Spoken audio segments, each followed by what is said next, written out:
Type 3 மாடலில் இன்னொரு some. ஏ, B ஆகியோர் ஒரு வேலையை 12, 20 நாட்களில் முடிக்கிறாங்க. அவர்கள் 2 பேரும் சேர்ந்து வேலையை தொடங்குறாங்க. சில நாட்கள் வேலை செய்த பிறகு பி போயிடுறாரு. அப்போ மீதமுள்ள வேலையை ஏ 4 நாட்களில் முடிக்கிறாங்க. அப்படின்னா தொடங்கியதிலிருந்து எத்தனை நாட்களுக்கு பிறகு பி வேலையை விட்டு சென்றார்? நம்ம போன சம் பார்த்த மாதிரியே தான். ஆனால் இதில் என்ன ஒரு டிஃப்ரெண்ட்னா, அவங்க என்ன கொடுத்துட்டாங்க, ஏவும் பியும் சேர்ந்து எத்தனை நாள் அப்படின்னு சொல்லி அங்கே கொடுத்துட்டாங்க.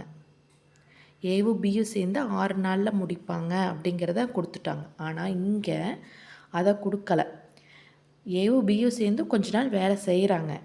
செஞ்சுட்டு பி போயிடுறாரு. மீதமுள்ள வேலையை ஏ 4 நாட்களில் முடிக்கிறாரு அப்படின்னு இன்னொரு க்ளூ கொடுத்துருக்காங்க.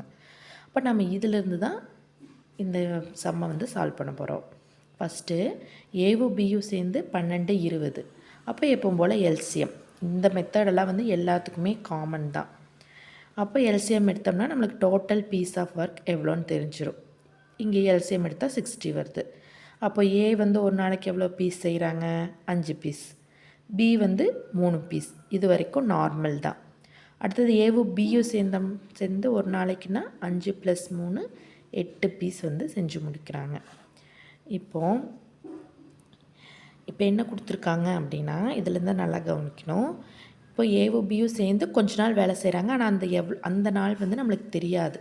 அதைத்தான் நம்ம கண்டுபிடிக்கணும் ஆக்சுவலாக. ஆனால் இன்னொரு நம்மளுக்கு க்ளூ என்ன கொடுத்துருக்காங்க, ஏ மீதம் இருக்கிற வேலையை 4 நாளில் முடிக்கிறாரு அப்படின்னு கொடுத்துருக்காங்க. அப்போ மீதம் இருக்கிற வேலையை 4 நாளில் முடிக்கிறாரு அப்படின்னா ஒரு நாளைக்கு அவர் செய்கிறது 5 பீஸ். அப்போ 4 நாளைக்கு எவ்வளோ பீஸ் செய்வார்? 20 பீஸ் செய்வார். அப்போ மீதம் இருக்கிற வேலை எவ்வளோ பீஸு? 20 பீஸு. அப்போ டோட்டல் பீஸ் 60. மீதம் இருக்கிற வேலை 20 அப்படின்னா 2 பேர் சேர்ந்து முடித்த வேலை எவ்வளோவா இருக்கும் அப்படின்னா 40 பீஸாக இருக்கும். ஓகே, அப்போ 60 - 20 நம்மளுக்கு 40 பீஸ் 2 பேர் சேர்ந்து கம்ப்ளீட் பண்ண ஒர்க்கு அப்படின்னு தெரிஞ்சிச்சு. அப்போ 2 பேர் சேர்ந்து ஒரு நாளைக்கு கம்ப்ளீட் பண்ணுற ஒர்க் எவ்வளோ அப்படின்னா 5 + 3 8.